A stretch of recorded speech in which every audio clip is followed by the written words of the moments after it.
হয় ইতিমধ্যে 5টা সমষ্টিত যি উপনিৰ্বাচন সেই উপনিৰ্বাচনক লৈ যথেষ্ট সমষ্টিসমূহত যথেষ্ট নিৰ্বাচনী যি প্ৰচাৰ সেই প্ৰচাৰ অভিযান দেখিবলৈ পোৱা গৈছে কিন্তু এই মুহূৰ্তত আপোনালোকে হয়তো জানিব বিচাৰে আপোনালোকৰ অতি মৰমৰ অসম বিধানসভাৰ যিগৰাকী অধ্যক্ষ সেই অধ্যক্ষগৰাকীয়ে বৰ্তমান ক'ত আছে বা এই নিৰ্বাচনী প্ৰচাৰৰ সময়ত তেওঁ ক'ত কি কৰি আছে মই দেখুৱাম মই অধ্যক্ষগৰাকী আছে ৰূপমে দেখুৱাব বৰ্তমান আবাহন থিয়েটাৰৰ আচলতে যি প্ৰেক্ষাগৃহত আহিছে তেওঁ এই মুহূৰ্তত থিয়েটাৰ উপভোগ কৰিবলৈ আচলতে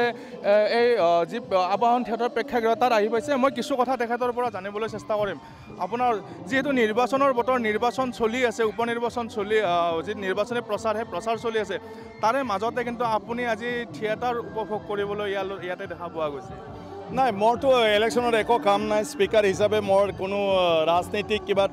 চিধাকৈ মই ভাগ ল'ব নোৱাৰোঁ ইলেকশ্যন কেম্পেইন মই যাব নোৱাৰোঁ গতিকে আজি জাগাত থিয়েটাৰ এটা চলি আছে বহুত বছৰ হ'ল থিয়েটাৰ দেখা নোপোৱা মাজতে ক'ভিডৰ কাৰণে থিয়েটাৰ নহ'ল গতিকে সেইকাৰণে আজি মই থিয়েটাৰ ৰাইজৰ লগত এনজয় কৰিবলৈ আহিছোঁ আৰু ইমান দিন থিয়েটাৰ দেখা নাই মই ভালেই লাগিছে ইমান বছৰ চোৱা নাই আপোনাৰ মই থিয়েটাৰ নচোৱাটোতো 3-4 বছৰমান হ'লে আগতেও কিছুমান অসুবিধাৰ কাৰণে সুবিধা নহয় আৰু মাজতো আপোনাৰ ক'ভিডৰ কাৰণে নহ'লগৈ গতিকে আজি ধুনীয়াকৈ জাগাত আবাহন থিয়েটাৰ এটা চলি আছে গতিকে ৰাইজৰ লগত চাওঁ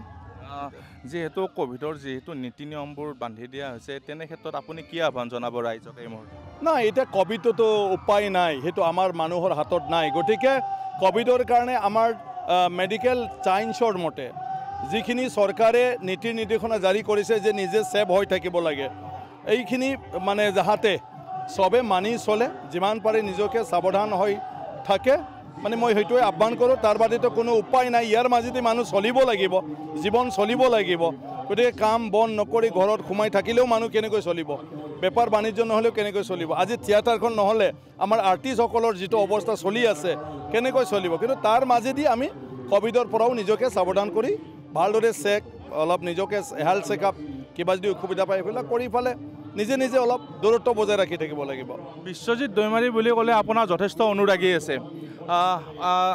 জানিব বিচাৰে তেওঁলোকে আপোনাৰ অনুৰাগীসকলে জানিব বিচাৰে যে এই মুহূৰ্তত যদি মূল্য বৃদ্ধিয়ে কিন্তু যথেষ্ট জুৰুলা কৰিছে আপোনাৰ ফালৰ পৰা কেনে ধৰণৰ প্ৰতিক্ৰিয়া নাই মূল্য বৃদ্ধিটো চোৱা কিছুমান ক্ষেত্ৰতো উপায় নাই কিন্তু তথাপিও আমাৰ দেশৰ নাগৰিকৰ কাৰণে অত্যন্ত আৱশ্যকীয় বস্তুবিলাকৰ ওপৰত যাহাতে মূল্য বৃদ্ধিটো নহয়গৈ দৈনন্দিন জীৱনত যদি বহুত টকা খৰচা কৰিবলগীয়া হয় তেতিয়া ঘৰখন চলিব নোৱাৰে মানুহটো চলিব নোৱাৰে গতিকে ইয়াৰ বেলেঞ্চটো কৰাৰ কাৰণে কি ধৰণে ঠিক কৰিব পাৰে মূল্য বৃদ্ধিটো আজি তেলক লৈ যিটো হৈ আছে আজি অসমৰ খাৰুৱা তেলটো আমাৰ যিটো ৰিফাইনেৰী আছে এইবিলাকৰ কাৰণেও আমাৰ যথেষ্ট নহয় এতিয়া বাহিৰৰ পৰা খাৰুৱা তেল আনি ফালে আমাৰ ৰিফাইনেৰীবিলাক মানে চলাবলগীয়া হৈ আছে লাহে লাহে তেনেকুৱা ধৰণৰ নাটনি হৈ গ'ল বিদেশৰ পৰা সব বস্তু আনিবলগীয়া হ'ল বিদেশৰ মূল্যৰ ওপৰতে আমাৰ মূল্য নিৰ্ভৰ হৈছে কিন্তু দৈনন্দিন জীৱনত তেলৰ যিটো আপোনাৰ মানে কি কয় দাম বঢ়াৰ ক্ষেত্ৰত ৰাইজে যিটো সমস্যাৰ সন্মুখীন হৈছে সেইটো আমি কেনেকৈ বচাব পাৰোঁ ইয়াৰ অল্টাৰনেটিভ ল'ব লাগিব গতিকে ক'বাত নহয় ক'বাত বেলেঞ্চ মানে যিটোৰ মানে খাদ্য কি কয় আপোনাৰ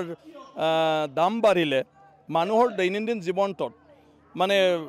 চাপাৰ নহয় কষ্ট নহয় আৰু যিটো দৈনন্দিন জীৱনটোত আৱশ্যকীয় নহয় তাৰমানে দামী বস্তু হ'লেও ল'লেও হয় নল'লেও হয়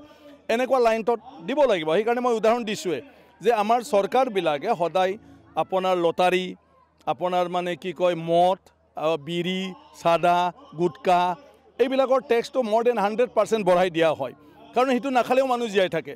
আৰু যিবিলাক খাব পাৰে টকা থকা মানুহে খায় তাততো আপত্তি কৰিবলগীয়া নাই সেইটো পইচাই দি আমি পেট্ৰল ডিজেলৰ দামটো বেলেঞ্চ কৰিব লাগিব আৰু ঠিক এইটো মই উদাহৰণহে দিছোঁ আমি যেনেকুৱা কৰি থাকোঁ প্ৰত্যেকটা বাজেটবিলাকত মানে সেইবিলাকৰ দামটো আমি বঢ়াই দিওঁ আৰু সেইটোৱেদি আমি টেক্সটো এইটো দ্বাৰা মেকআপ কৰি ফালে বেলেঞ্চটো কৰোঁ গতিকে আজিৰ দিনটোত মূল্য বৃদ্ধিৰ ক্ষেত্ৰতো যদি উপায় নাই যিবিলাক দাম বাঢ়িছে কিন্তু ইয়াত নহয় ফালে দামটো বেলেগ লাইনটোত আমি বঢ়াব পাৰোঁ নেকি য'ত সাধাৰণ মানুহৰ দৈনন্দিন জীৱনত মানে কষ্টকৰ নহয় আৰু এই ক্ষেত্ৰত প্ৰধানমন্ত্ৰী ডাঙৰীয়া অলৰেডি উদ্যোগ লৈছে আমাৰ প্ৰত্যেকটা ৰাজ্যৰ লগত কথা পাতিছে মই ভাবোঁ নিশ্চিতভাৱে কিবা এটা সোনকালে ব্যৱস্থা হ'ব য'ত ৰাইজে সকাহ পাব এয়া আছিলে অসম বিধানসভাৰ অধ্যক্ষ বিশ্বজিৎ দৈমাৰী আৰু ইতিমধ্যে ৰূপমে দেখুৱাব কিছু ভিজুৱেল দেখুৱাব লাগে ৰূপমে আবাহন থিয়েটাৰ আৰু আবাহন থিয়েটাৰৰ তামোলপুৰত আজি প্ৰথমটো অন্তিমটো নিশা আৰু এই অন্তিমটো নিশাতে বিশ্বজিৎ দৈমাৰী আহি এই সন্ধিয়াৰ ভাগত ইয়াত উপস্থিত হৈছে আৰু যি ইয়াৰে নাটক আজি সেই নাটক তেওঁ মন্তব্য কৰিলে বহুদিন তেওঁ নাটক চোৱা নাছিলে আৰু বহুদিন বিৰতিৰ পিছত তেওঁ আজি পুনৰবাৰ যি নাটক সেই নাটক উপভোগ কৰিব কাৰণ যিহেতু তেওঁ অধ্যক্ষ অসম বিধানসভাৰ অধ্যক্ষ তেওঁ কোনো ধৰণৰ নিৰ্বাচনী যি সভা আছে নিৰ্বাচনী সভাত অংশগ্ৰহণ কৰিব নোৱাৰে কিন্তু তেনে পৰিপ্ৰেক্ষিততে তেওঁ আজি তামোলপুৰৰ যি এই নাগৰিজুলি এই নাগৰিজুলিত এই যিখন